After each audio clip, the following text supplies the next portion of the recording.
Le MAG entre Loire et Loing sur C2L Radio, et nous allons parler maintenant solidarité avec une fonction peu connue, celle des visiteurs de prison. Pour aborder ce sujet, quelqu'un que l'on connaît bien, une voix que l'on connaît bien sur C2L Radio, celle de Jean-Paul Blanc. Bonjour. Bonjour Patrice. Alors, dans un premier temps, nous parler de ce qu'est exactement un visiteur de prison. Un visiteur prison, c'est un bénévole déjà. C'est quelqu'un qui a la volonté et qui a un esprit citoyen et qui s'intéresse à ce qui se passe partout, et notamment aussi dans les prisons, bien sûr. C'est un visiteur qui fait partie souvent d'une association. C'est pas obligatoire, mais c'est vivement recommandé. Il existe une seule association, une association nationale qui s'appelle l'ANVP, l'Association nationale des visiteurs de prison, qui a été créée en 1932 sous le nom de OVDPI, qui était initialement rattaché à une certaine idée de la religion, mais depuis c'est devenu laïque. C'est une association type loi 1901 et qui s'est donné comme mission de l'aide morale et matérielle auprès des personnes détenues en centre pénitentiaire. Donc on retrouve une antenne sur le Montargois, le Loiret. Alors on trouve une antenne dans chaque département. Les centres pénitentiaires sont regroupés par régions, qui sont des régions différentes de celles des régions actuelles qui ont été reconfigurées. Par exemple, le Loiret dépend de Dijon. Et donc il y a une section par département pour l'ANVP, des visiteurs de prison. On est une quinzaine dans le Loiret. Et vous, justement, vous n'intervenez que dans le Loiret, ou est-ce qu'il peut vous arriver, donc vous êtes ici, vous, sur le Montargois, vous n'intervenez que dans le Loiret, ou alors vous pouvez aller ailleurs ? Alors on intervient principalement dans le Loiret, puisque on en parlera tout à l'heure, pour être visiteur de prison, il y a un certain nombre de conditions qui sont nécessaires. On est agréé pour un établissement, on peut être agréé sur 2 établissements, voire 3, suivant la configuration géographique, mais en général, c'est plutôt un établissement. Donc, pour le Loiret, c'est le CPES d'Orléans-Saran, et éventuellement le centre de semi-liberté de Montargis. C'est les 2 établissements pénitentiaires du département. Vous disiez tout à l'heure, donc, une quinzaine de visiteurs dans le département. Qu'est-ce qui a fait, vous, que vous êtes devenu visiteur, justement ? Parce que j'étais sensible à la condition des détenus. On pense que des détenus sont des malfrats qui méritent bien ce qui leur est arrivé. C'est vrai que la société a décidé, suivant la gravité de la faute, de les priver de liberté. Par contre, en dehors de la privation de liberté, ils sont sanctionnés bien au-delà. Et si vous voulez, je vais vous lire la dernière lettre qu'on m'a transmise d'un détenu. Pas de problème. Donc c'est un monsieur qui est à Saran et qui nous écrit...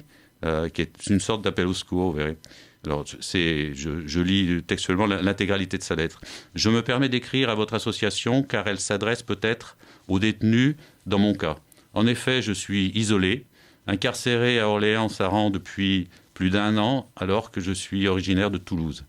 Plus d'1 an sans visite, ni courrier, pas de parloir, rien. On vient tout juste de m'accorder le téléphone, sans parler de mes colis vestimentaires qui sont systématiquement renvoyés. L'humanité, c'est une notion mal comprise ici, mise à part pour une poignée de gens bienfaiteurs. Je vous envoie un courrier comme une bouteille à la mer, peut-être aurai-je une réponse. » Donc ce sont les détenus qui vous contactent, ou est-ce que vous allez également à leur rencontre systématiquement ? On se met à la disposition du SPIP, c'est-à-dire du service de promotion pénitentiaire, pour dire qu'on est prêt à rencontrer des détenus qui sont volontaires, qui le souhaitent. C'est-à-dire c'est souvent des détenus qui sont dans des conditions précaires. Isolés comme cette personne ? Alors, isolés comme cette personne ou pas. Tout le monde peut demander un contact extérieur. Mais le plus souvent, c'est des gens qui ont leur famille soit éloignée ou soit qui n'ont pas de visite du tout. C'est-à-dire qu'ils sont vraiment isolés et dans des situations sociales déplorables. Je peux vous donner quelques chiffres également. On a 70 000 détenus en France, 96% ont moins de 33 ans. 44% n'ont aucun diplôme. 80% ont moins que le bac.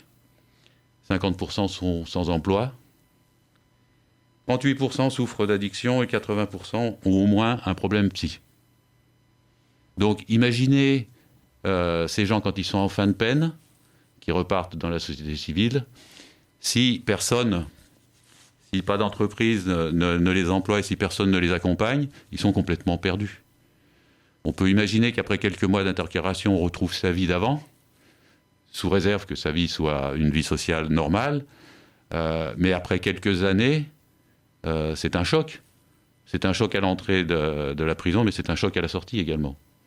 Vous parlez justement là de sortie.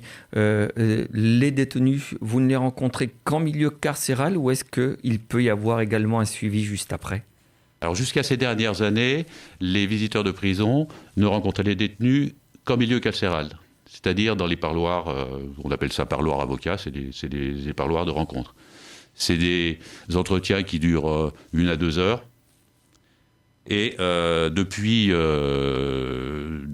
2 ans, mais avec la perturbation liée à la situation sanitaire qui a un petit peu reporté le projet, on est tout à fait prêt à accompagner les détenus en dehors du milieu carcéral, c'est-à-dire à leur sortie, pour les aider à se réinsérer et reprendre une vie normale.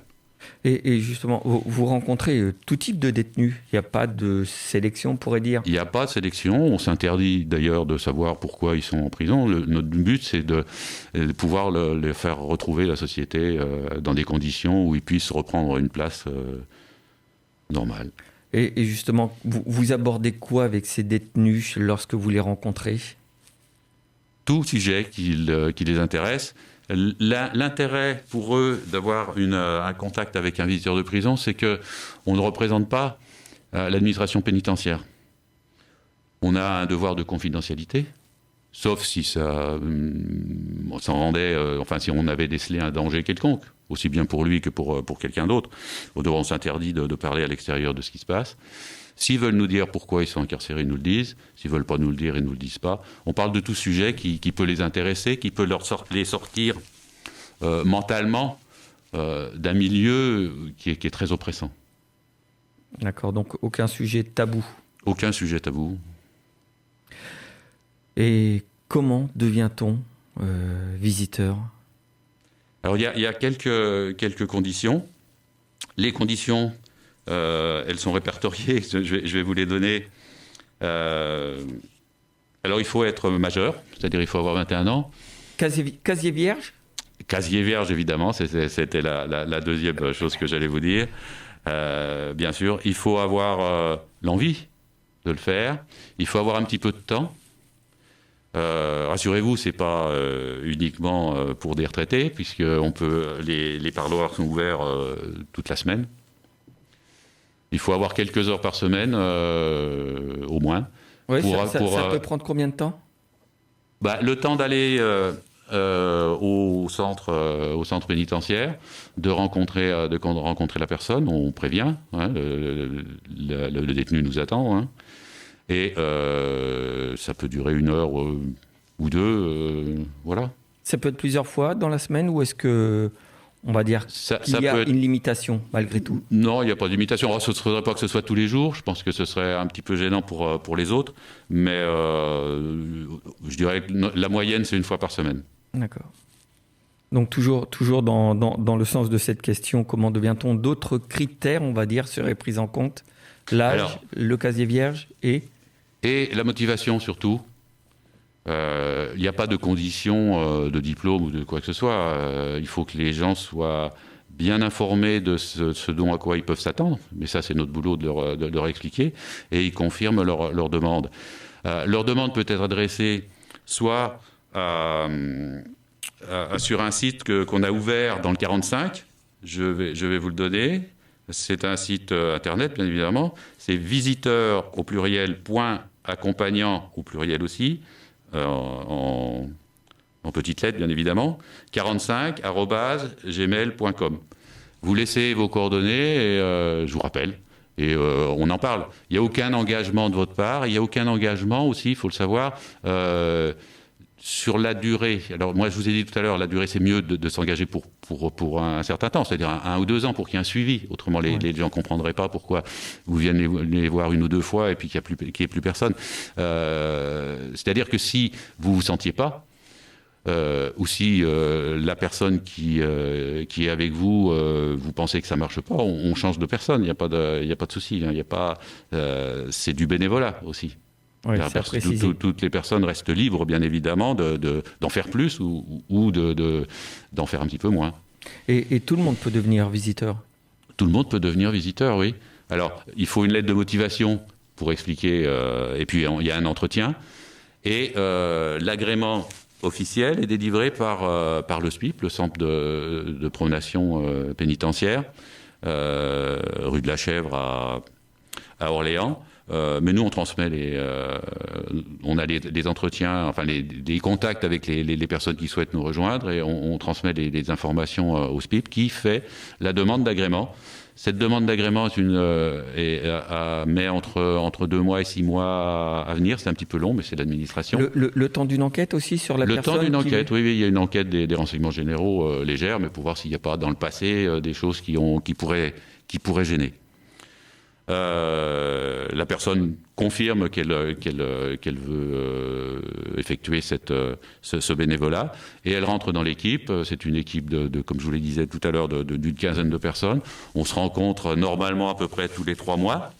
On a d'excellentes relations avec le SPIP, avec l'établissement, et on fait des projets. On parle des rencontres qu'on a, des difficultés qu'on peut rencontrer, de l'aide qu'on peut apporter les uns avec les autres. C'est une vraie équipe, et je souhaite essayer de monter une équipe sur Montargis, puisque, comme je vous disais tout à l'heure, on va s'occuper du secteur ouvert, c'est-à-dire les gens qui habitent dans la région de Montargis et qui sont amenés à se rassérer, de pouvoir les accompagner en dehors de ça, avec un protocole, bien sûr, des conditions très particulières.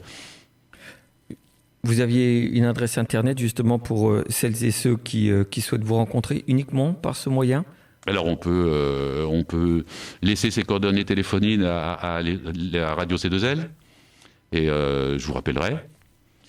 Et après, je vous donnerai mes coordonnées. On peut s'adresser à l'Association nationale des visiteurs de prison, qui a un site qui peut être très intéressant, parce que on a toutes les informations qui sont sur ce site, qui est très